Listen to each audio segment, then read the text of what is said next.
Well, I'm humbled because I didn't. It came completely out of the blue.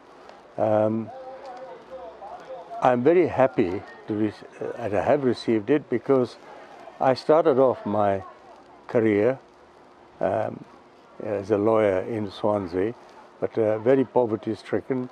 So I got a job part-time lecturing at Swansea Institute, and then I became governor of the college, and then eventually to governor of Metropolitan, which is now embraced by University of Wales, Trinity St David's.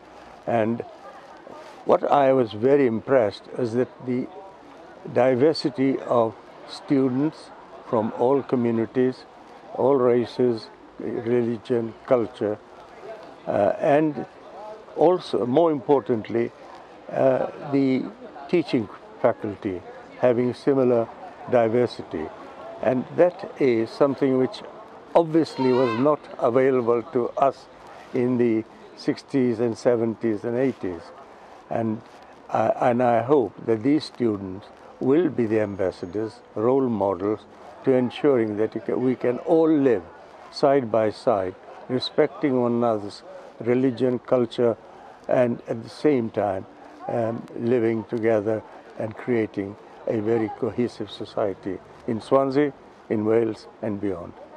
I think they need to be themselves, and what they must not do is to forget their community, where they come from, and continue to be role models for those who live in that community, such as their brothers, sisters, cousins, and friends, so that they can look up and say, yes, he or she has achieved that, and doing well will do the same.